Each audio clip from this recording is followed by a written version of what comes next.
Law of chemical combinations, जितने भी तरह के लॉज थे उन सब पर बात हो गई थी, है ना, कुछ क्वेश्चन भी बनाया गया था। ओके, अब क्या टर्म लिखा गया है, atomic mass unit, that is you. इसको यूनिफाइड मास भी बोलते हैं, ठीक है। ये थोड़ा कंफ्यूजिंग लगता है बच्चों को, इसमें मतलब डेफिनेशन समझ नहीं आता, लेकिन अभी मैं क्या करने वाला हूँ, बिल्कुल इसको सिंप्लीफाई करने वाला हूँ, इसमें एकदम क्लियर हो जाएगा कि ये यूनिट होता क्या है। ठीक है, तो चलिए शुरू करते हैं। और शुरू करने से पहले जिन्होंने मेरा चैनल सब्सक्राइब नहीं किया वो सब्सक्राइब कर ले, लाइक कर दे मेरे वीडियोस को, और बेल आइकन दबा दे ताकि जो भी नए वीडियोस आए वो आप तक पहुंच सके। क्लियर है? चलिए, तो यहाँ पर क्या लिखा गया है, एटॉमिक मास यूनिट। इसको शॉर्ट में एएमयू भी बोलते थे, और क्या बोला जाता है, इट इज कॉल्ड यूनिफाइड मास। ठीक है, तो ये यूनिफाइड मास या एएमयू होता क्या है, ये वो यूनिट है ना जिससे हम किसी एक एटम के मास को मेजर करते हैं। वैसे तो मास को मेजर करने के लिए ग्राम भी यूज होता है, बट ग्राम क्या बहुत छोटा हो जाता है, बड़ा हो जाता है किनके सामने, एक इलेक्ट्रॉन, एक एटम के मास के सामने। तो वहां पर हम कौन सा मास यूज करेंगे, it is called unified mass you. अब ये क्या कहा क्या जाता है, तो ये बोला जाता है EMU is equal to, it is the 1/12 of mass of a carbon C12। Carbon का कौन सा आइसोटॉप लेना है, C12 लेना है, C12 एटम। मतलब किसी भी मास का कौन सा हम पार्ट लेंगे, 1/12, और वो कौन सा एटम, कार्बन 12 एटम। अब ये क्या है, कॉन्सेप्ट क्या है उसको थोड़ा समझते हैं, ठीक है। तो पहले क्या था, जब ये मेजरमेंट का शुरुआत हुआ और एटॉमिक मास या फिर मॉलिक्यूलर मास का मेजरमेंट होता था, तो हम सबसे पहले इनिशियल स्टेज में, ठीक है, इनिशियली ऑक्सीजन से मेजर करते थे कि ऑक्सीजन के रिस्पेक्ट में देख लिया जाए कि इसका मास क्या आता है। ठीक है, फिर टाइम थोड़ा और आगे बढ़ा, साइंस थोड़ा आगे बढ़ा, फिर क्या देखा गया, हाइड्रोजन के रिस्पेक्ट में मेजर कर सकते हैं, क्योंकि हाइड्रोजन ना मोस्ट अबंडेंट, सबसे ज्यादा यूनिवर्स में फैला हुआ है हाइड्रोजन। तो क्या था रेफरेंस, हाइड्रोजन के रिस्पेक्ट में मेजर कर रहे थे। अब क्या है, अब हम किसके रिस्पेक्ट में मेजर करते हैं, अब कार्बन के रिस्पेक्ट में। अभी कार्बन का कौन सा आइसोटॉप लेना है, मैं आइसोटॉप की बात करूंगा आगे, ठीक है। ये क्या है, C12, कार्बन का 12 एटॉमिक मास का जो आइसोटॉप है, हम उसको लेते हैं। क्यों कार्बन, क्योंकि ये अर्थ पर मोस्टली सबसे ज्यादा डिस्ट्रीब्यूट, सबसे ज्यादा जगह में पाए जाने वाला है। कहीं भी देख लिया जाए कार्बन मिलना ही मिलना है, चाहे मेरा ये स्केच हो, शर्ट हो, ह्यूमन बॉडी हो, कुछ भी, ठीक है, वॉच है, इसका बेल्ट हो गया, कार्बन का कैप कार्बन का बना हुआ है, ये प्लास्टिक, ये जो ये कार्बन का बना हुआ है, ठीक है। तो वॉट एवर आवर इन जो आवर सराउंडिंग, कुछ भी देखा जाए आसपास में, तो सब में ज्यादातर क्या मिलेगा, कार्बन मिलेगा। तो हमारा स्केल जो रेफरेंस था वो चेंज हो गया। चेंज कहाँ से हुआ, हाइड्रोजन से कार्बन। मतलब अब हम किसके रिस्पेक्ट में किसी का मास मेजर करेंगे, कार्बन, मतलब कार्बन से देखेंगे कि कार्बन से ये हल्का है या भारी है, और कार्बन के कितने पार्ट से, 1/12 पार्ट से। मतलब एक कार्बन का मास ऊपर रखना है, एक एटम का मास कार्बन C12 का, और डिवाइड कर देना है किससे, 12 से। 12 से डिवाइड करेंगे, वो चीज क्या मिलेगा, वो मिलेगा AMU। means atomic mass unit is defined as the mass of an atom with respect to 1/12 of carbon atom, ऐसा बोल सकते हैं, या फिर it is the 1/12 of C12 atom। और इसका वैल्यू क्या आता है, तो जब हम इसको सॉल्व करते हैं कि एक मास, एक कार्बन के मास को ऊपर रखेंगे, डिवाइड कर देंगे 12 से, तो 1 AMU इज इक्वल टू निकल कर आता है 1.66 इंटू 10⁻⁻24 ग्राम। ये वैल्यू आप याद रखिएगा, it is very very important, बहुत यूज होने वाला है आगे। ठीक है, ये मास क्या चीज का आया, ये AMU का वैल्यू आया, और ये हम क्या बोल सकते हैं, ये क्या है, 1/12 of mass of one carbon atom, which is called as AMU, unified mass जिसको बोलते हैं। ठीक है, अब अगर यूनिफाइड मास पता चल गया तो यहाँ से शुरुआत होता है किसका, यहाँ से शुरुआत होता है एटॉमिक मास का, और रिलेटिव एटॉमिक मास, ये दोनों एक ही टर्म है, चाहे एटॉमिक मास बोला जाए या फिर रिलेटिव एटॉमिक मास बोला जाए। रिलेटिव किसी के रिस्पेक्ट में, किसी के रिलेशन में हम ये काम कर रहे हैं। किसके रिलेशन में, कार्बन के रिलेशन में। अभी बात हुई थी हम किसके रिस्पेक्ट में किसी का मास देखेंगे, कार्बन के रिस्पेक्ट में, कार्बन से हल्का है या भारी है। ठीक है, तो वही क्यों लिखा, यही लिखा गया है रिलेटिव एटॉमिक मास। अब रिलेटिव एटॉमिक मास क्या होता है, it is defined as the mass of an atom with respect to 1/12th of mass of a carbon atom, और कार्बन C12 मीन्स क्या, अगर बोला जाए एटॉमिक मास क्या होता है तो इट इज इक्वल टू, ध्यान से देखिएगा, mass of an atom of that element, जो भी एलिमेंट हो उसका एक एटम का मास ऊपर लगाना in gram, divided by 1/12th of mass of C12 atom. C12 atom, एक एटम लेना है। ये चीज जो था ये सीधा का सीधा कहाँ लगा देता है, यहाँ लगा देते हैं। मतलब AMU से डिवाइड कर देते हैं किसी के भी मास को, तो वो क्या निकल कर आएगा, एटॉमिक मास निकल कर आएगा, और उसको किसमें लिखा जाएगा, यूनिट क्या होगा, U, यूनिफाइड मास बोलते हैं। ठीक है, मतलब क्या, इस फॉर्मूले को और किस तरह से लिखा जा सकता है, सेम हम लिखते हैं ये, mass of an atom of that element divided by, इसको डिवाइड कर देते हैं इस मास से, मतलब 1.66 इंटू 10⁻⁻24 ग्राम से। तो वो मास क्या आएगा, एटॉमिक मास आएगा। जैसे अगर एग्जांपल देखा जाए, एग्जांपल लेते हैं हम हाइड्रोजन का। हाइड्रोजन का एटॉमिक मास कितना, तो एटॉमिक मास अगर देखें हाइड्रोजन का, तो एक एटम का मास जो होता है हाइड्रोजन में वो 67 इंटू 10⁻⁻24 ग्राम। उसको डिवाइड किससे करना है, इस मास से डिवाइड करना है, मतलब 1.66 इंटू 10⁻⁻24 ग्राम से डिवाइड कर देते हैं। और जैसे ही डिवाइड करेंगे वैल्यू बाहर क्या आएगा, 1.008 U लगा देंगे, विच इज इक्वल टू 1 लेते हैं। मतलब हाइड्रोजन का एटॉमिक मास कितना पुट किया जाएगा, 1 पुट किया जाएगा। समझ में आ गई बात। ये दोनों टर्म्स क्या है, atomic mass unit, it is the 1/12th of mass of a carbon atom, and atomic mass या फिर रिलेटिव एटॉमिक मास, ये दोनों एक ही चीज है। ठीक है, दोनों सेम। ये क्या होता है, रिलेटिव है, इसके रिस्पेक्ट में 1/12th ऑफ कार्बन एटम से किसी का भी मास मेजर कर लिया जाए कि उससे कितना टाइम से हेवियर है या लाइटर है, तो हम क्या बोलेंगे, इसको एटॉमिक मास बोलेंगे। जैसे ये एग्जांपल था। इसी तरह से अगर ऑक्सीजन का निकाला जाए वो 16 निकल कर आता है, क्लोरीन का निकाला जाए 35 आता है। समझ में आ रही है बात, ओके।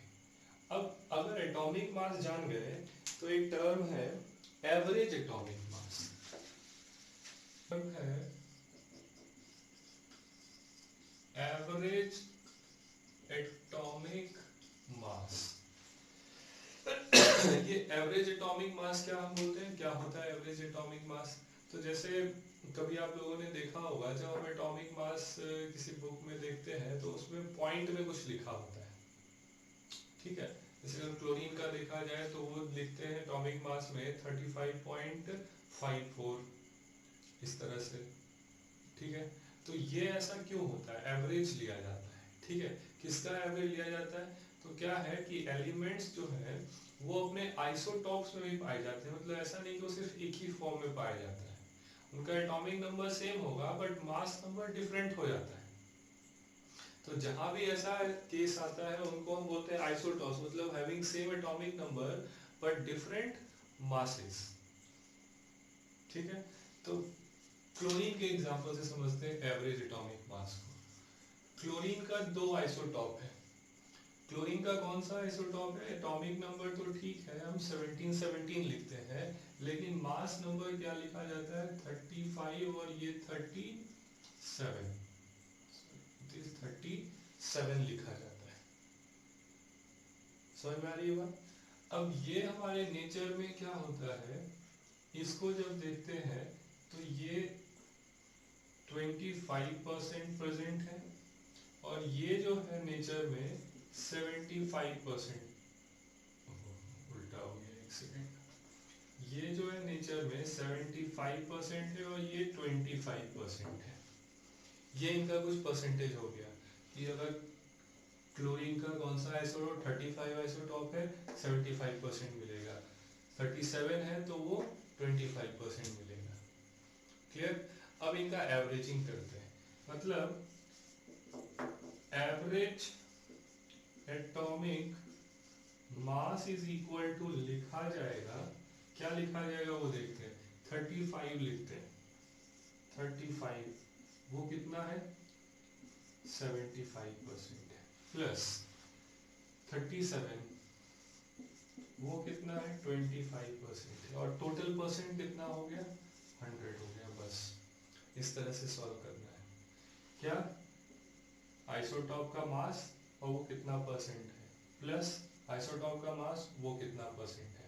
ये तो दो ही था, अगर और होता 3 होता तो उसके लिए भी लिखते, और टोटल परसेंट कितना होता है इन सबके परसेंट को देखा जाए तो 100%, तो हम 100 कर देंगे। और जब इसको सॉल्व किया जाता है तो ये आता है 35.54 यू।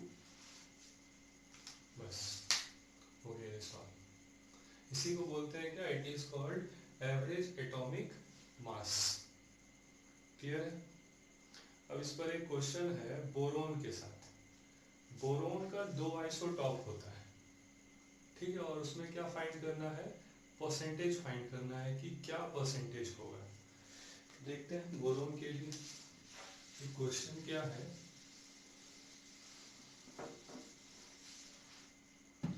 बोरोन क्वेश्चन दिया हुआ है, boron found in 10 and B11। इसका एटॉमिक नंबर 5 होता है, मास नंबर 10 और 11 ये दोनों में मिलता है। ठीक है, और इसका एवरेज भी दिया हुआ है, एवरेज एटॉमिक मास भी दिया हुआ है। इट इज इक्वल टू, अगर इसको देखा जाए तो ये है 10.80 यू आता है। तो क्वेश्चन क्या है? बोला गया कि दोनों का परसेंटेज कितना कितना परसेंट होगा वो फाइंड कर लीजिए। क्या करेंगे? बहुत सिंपल तरीका है, अभी पढ़कर क्या आए थे? Average atomic mass is equal to percentage heavier का और लाइटर का दोनों का, तो 10 इंटू वो मान लेते हैं x% है, कौन? जो 10 है। क्लियर? मतलब इसका परसेंट ले लिया जाए x%, तो ये टोटल परसेंट 100 माइनस x% हो जाएगा, क्योंकि टोटल तो 100% ही है। तो यहाँ x% ले लिए, प्लस दूसरे के लिए क्या? 11 into 100 minus x divided by 100, और एवरेज एटॉमिक मास ये गिवन है, तो इसकी जगह हम क्या लिख देंगे? 10.80। बस हो गया। अब ये linear equation in one variable बन जाएगा। क्या बन जाएगा? इसको इधर ले आते हैं, मतलब ये हो जाएगा 1080, सीधा इंटू हो जाएगा 100 से। It is equal to 10x plus ये हो गया 1100 माइनस 11x। तो x is equal to find होता हुआ दिख रहा है यहाँ पर, क्या दिख रहा है? ये इधर आएगा, इधर प्लस है, इधर आते ही ये माइनस हो जाएगा। ये सॉल्व करेंगे तो क्या है?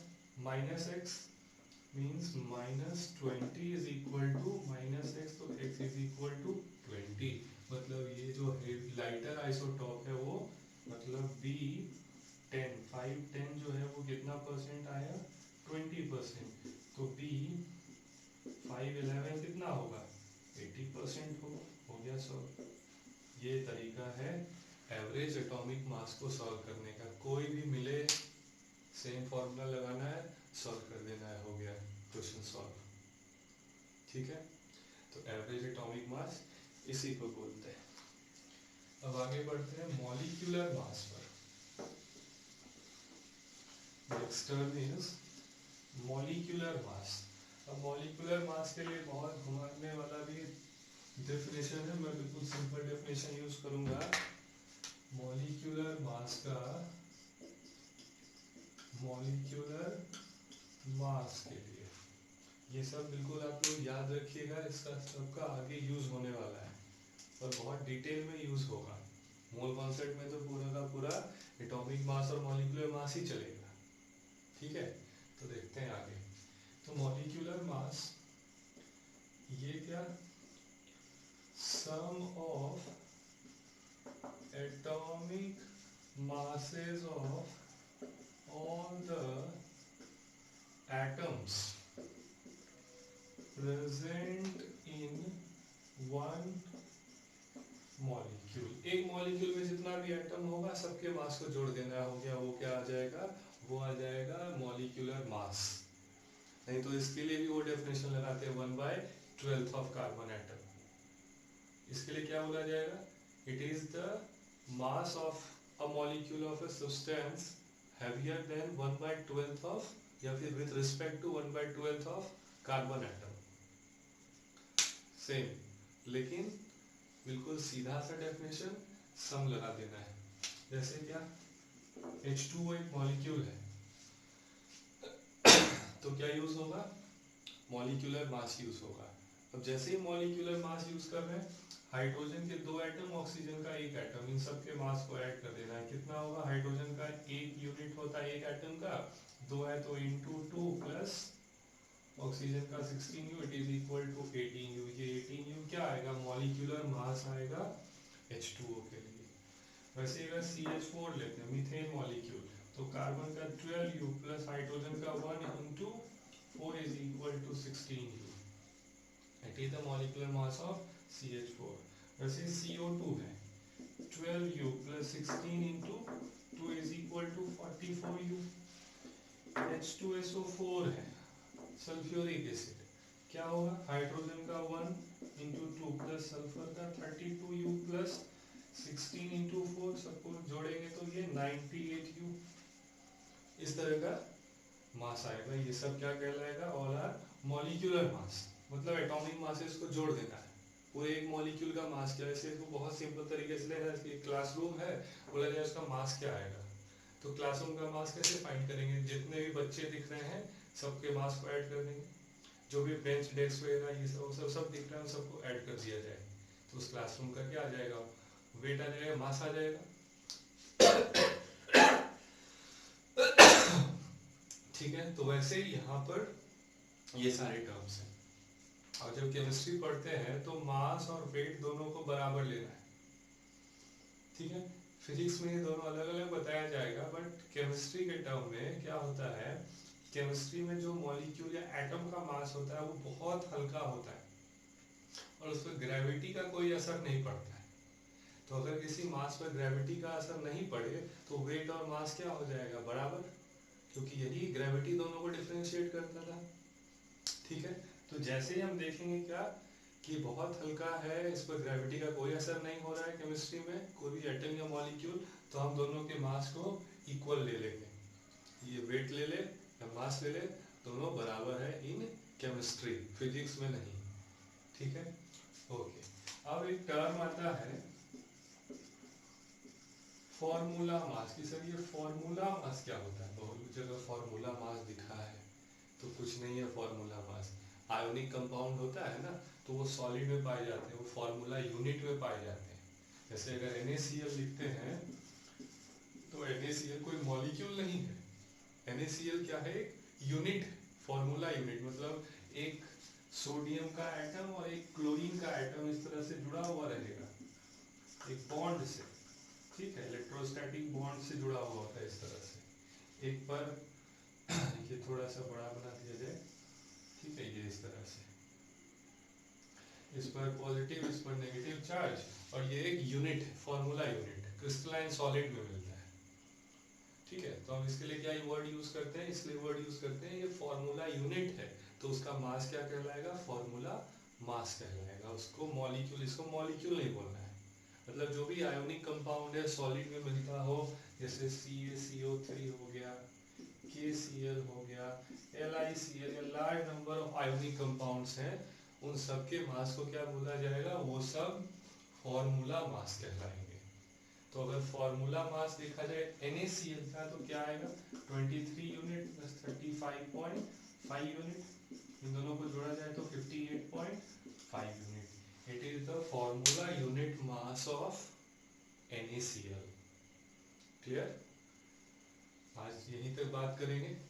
ठीक है, आप लोगों ने आज क्या सीखा, atomic mass unit, average atomic मास, और मॉलिक्यूलर मास। और मॉलिक्यूलर मास जहाँ यूज नहीं होगा तो वहाँ क्या, फॉर्मूला मास लगाते हैं। समझ में आ गई बात? ओके, तो ये पूरा फॉलो करते हुए आगे हम लोग अगली क्लास में मोल कॉन्सेप्ट पर बात करेंगे। ठीक है, मोल कॉन्सेप्ट नेक्स्ट क्लास से शुरू हो जाएगा, बिल्कुल फोकस होकर पढ़िएगा। It is the base of chemistry.